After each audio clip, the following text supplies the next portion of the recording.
जब भी कोई व्यक्ति गौतम बुद्ध के संघ में शामिल होता था तो बुद्ध उसे सबसे पहले शांत रहने के लिए कहते थे। ध्यान की अवस्था में जाने से पहले उस भिक्षु को शांत रहना सिखाया जाता था। आज के दौर में हर तरफ सौरी शोर है। इसकी वजह से दिमाग में तनाव पैदा होना लाजमी है। ऐसे में अगर आप हर रोज कुछ देर मौन रहने का अभ्यास करते हैं तो इससे आपके तनाव पैदा होने वाले हार्मोन के लेवल में कमी आती है। इससे आपका दिमाग शांत होता है, गुस्सा नियंत्रित रहता है और तनाव बढ़ाने वाले हार्मोन्स का लेवल घटता है। आज के इस वीडियो में हम जानेंगे कि किन मौकों पर हमें शांत रहना है और किन मौकों पर हमें बोलना है और शांत रहने से हमारे अंदर क्या बदलाव आ सकता है। दोस्तों, संध्या काल का समय था। गुरु अपने सभी शिष्यों को बुलाते हैं और कहते हैं, कल सुबह सब लोग नदी में स्नान करने के बाद तुरंत हमारी कुटिया के सामने उपस्थित हो जाना। सभी इसी से हैरान रह जाते हैं कि हम लोगों ने कुछ गलती की है क्या, लेकिन गुस्से से यह कहते हैं कि हो सकता है कि गुरुजी कल सुबह कुछ अच्छी बात बताने वाले हैं। सब लोग रात को सही समय पर सो जाते हैं और सुबह उठकर सभी लोग नदी में स्नान करने के बाद वापस गुरुजी के सामने उपस्थित हो जाते हैं। गुरु कहते हैं, आज हम तुम सबको चुप रहने के फायदे के बारे में बताऊंगा। गुरु कहते हैं, 10 मौके जहां पर चुप रहने से होता है लाभ और बोलने से नुकसान। गुरु कहते हैं, अगर आप इन 10 मौकों पर शांत हो गए यानी मौन हो गए तो आप जो चाहेंगे वही मिल जाएगा। आपकी जिंदगी में चमत्कारिक बदलाव शुरू हो जाएंगे। जरूरत से ज्यादा बोलना या चुप रहना दोनों ही अच्छी बात नहीं है। जैसे जरूरत से ज्यादा बारिश हो जाना या फिर धूप दोनों ही दिक्कत देती है, उसी तरह अनावश्यक बोलने से भी काफी नुकसान होता है। गुरु कहते हैं कि पहला ऐसा मौका जहां पर व्यक्ति को चुप रहना चाहिए, बिना तथ्य के ना बोले। गुरु ने कहा, अगर आपके पास कोई तथ्य नहीं है तो वहां चुप रहने में ही भलाई है। चुप बैठने से दिमाग में नई कोशिकाओं का निर्माण होता है और इससे ज्ञान की वृद्धि होती है। बोलने में भलाई वही है जहां आपको किसी चीज के बारे में पूरा ज्ञान हो। अगर आप बिना तथ्य के कहीं बोलते हैं या फिर बेवजह बोलते हैं तो आपका वहां मजाक भी बन सकता है। अगर आपके पास पर्याप्त जानकारी नहीं है, ऐसी जगह पर बोलने से आपका मजाक तो बनी रहेगी, साथ ही साथ लोगों का भरोसा भी आपसे उठने लगेगा। इसलिए ऐसी जगह पर शांत रहो जहां तुम्हें पता ना हो कि क्या बोलना है क्या नहीं। कई बार कुछ लोग ऐसे होते हैं जो हर जगह अपनी उपस्थिति बताने लगते हैं। उन्हें पता नहीं होता है कि हमें क्या बोलना है, लेकिन फिर भी बोलते जाते हैं और फिर बाद में दूसरे लोग उनके जाने के बाद उनका मजाक उड़ाते हैं। जब तक आपको उस तथ्य के बारे में अच्छा ज्ञान नहीं है, उसके बारे में पता नहीं है, तो वहां चुप रहना ही ज्यादा समझदारी है। गुरु ने कहा, दूसरा ऐसा मौका जहां पर व्यक्ति को चुप रहना चाहिए। शब्दों से न पहुंचे ठेस, अगर आपके शब्द किसी को मानसिक ठेस पहुंचा रहे हैं तो वहां चुप हो जाना चाहिए।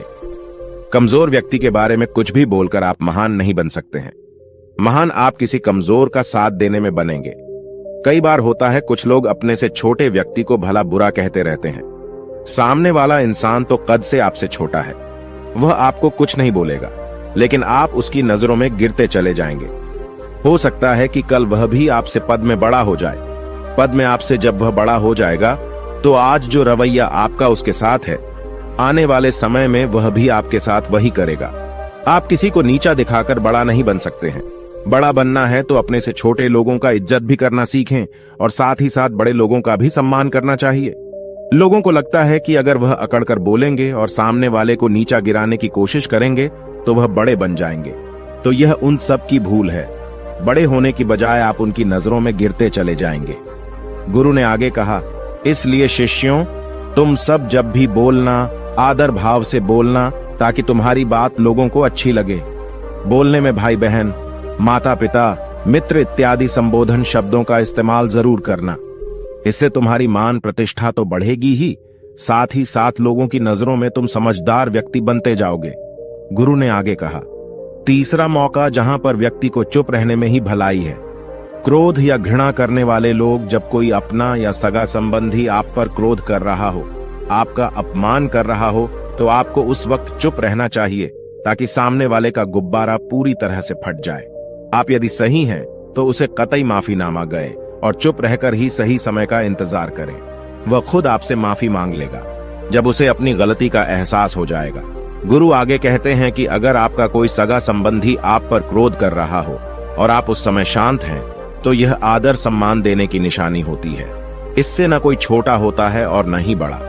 अगर आपको क्रोध आ रहा है तो आप या तो वहां से किसी का अनादर किए बिना चले जाएं या फिर चुप रहें। क्रोध करने से आपके रिश्ते खराब होंगे।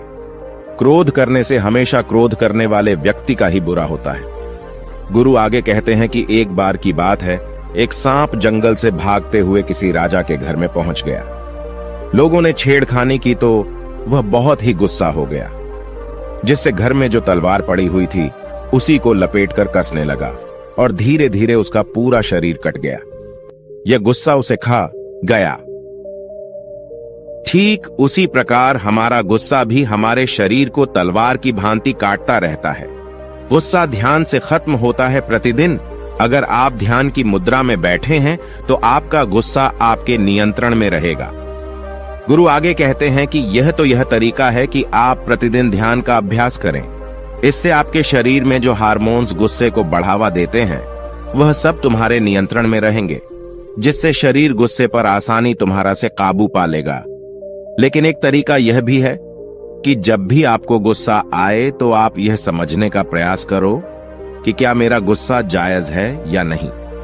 हमें वहां पर बोलना चाहिए कि नहीं। जब आप खुद इस बात का आकलन लगा पाएंगे तो आपको खुद पता चल जाएगा कि हमें गुस्सा करना चाहिए या नहीं।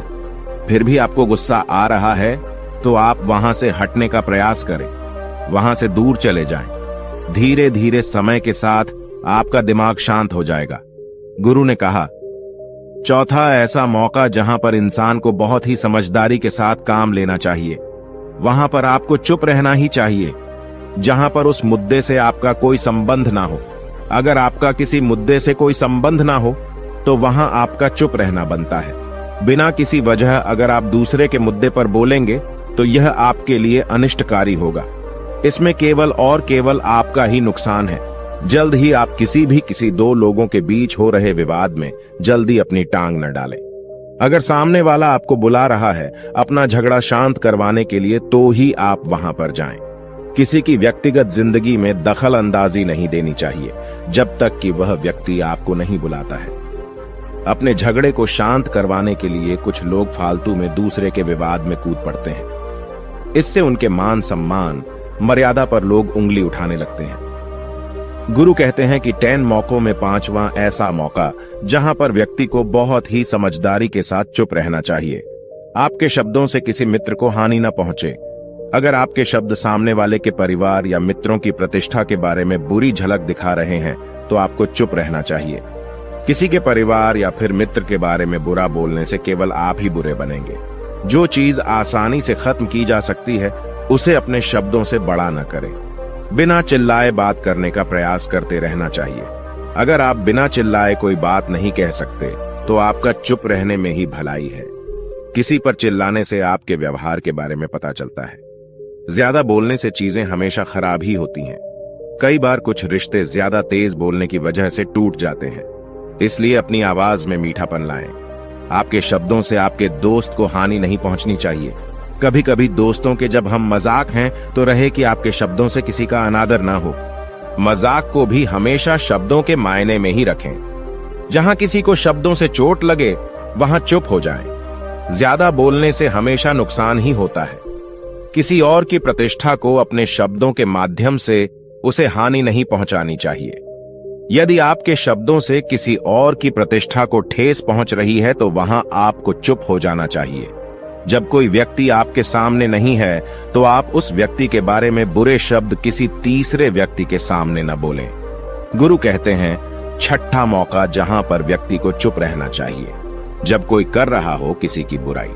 जब कोई आदमी आपके सामने किसी तीसरे आदमी की बुराई कर रहा हो तब तुम्हें चुप रहकर बस सुनना चाहिए। अपनी राय व्यक्त नहीं करना चाहिए, क्योंकि जो आज आपके सामने किसी तीसरे की बुराई कर रहा है वह कल किसी और के सामने आपकी बुराई भी कर सकता है। यदि आपने कुछ कहा है तो नीति शास्त्र के अनुसार जो अपने मुंह को बंद रखता है और बुद्धि से काम करता है वही इंसान समझदार होता है। बिना जरूरत के बोलना, किसी के बारे में किसी के बीच में बोलना यह गलत बात है। कभी कभी हमारे लिए बुद्धिमानी इसी में होती है कि हमें अपना मुंह ऐसी जगह पर नहीं खोलना चाहिए। गुरु आगे कहते हैं कि 10 मौकों में 7वां ऐसा मौका जहां पर व्यक्ति को चुप रहना चाहिए, जब कोई नहीं समझे आपकी भावना।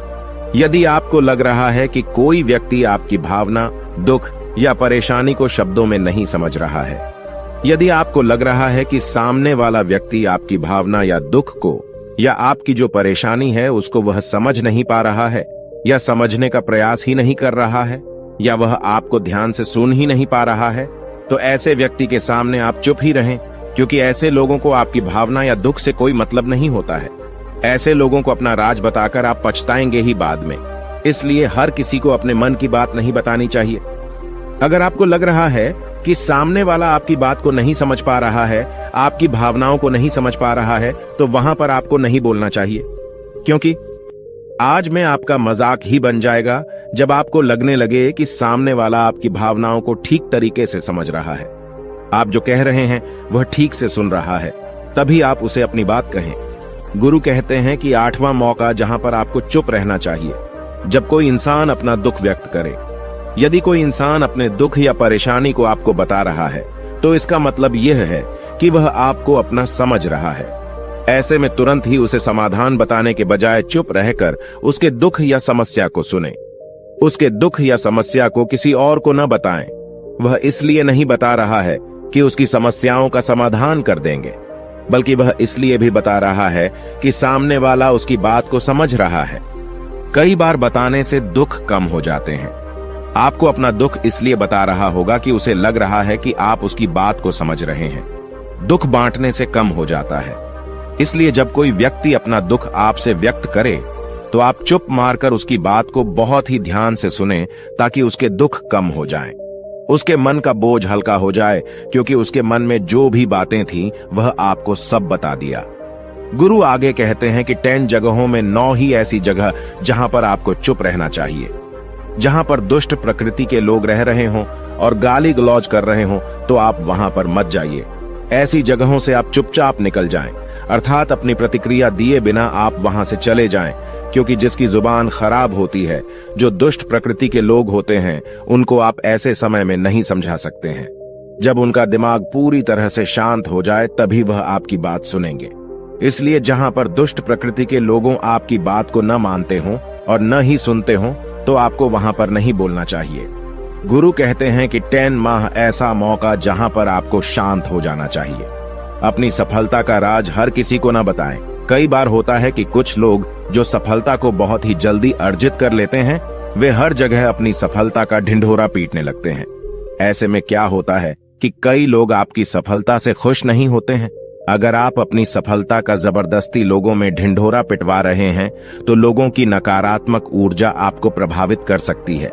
जब आप सफल होंगे तो सबको पता चल जाएगा कि आप सफल हो गए हैं। ढिंढोरा पीटने से नुकसान आपका ही होगा। इतना कहकर गुरु ने कहा, शिष्य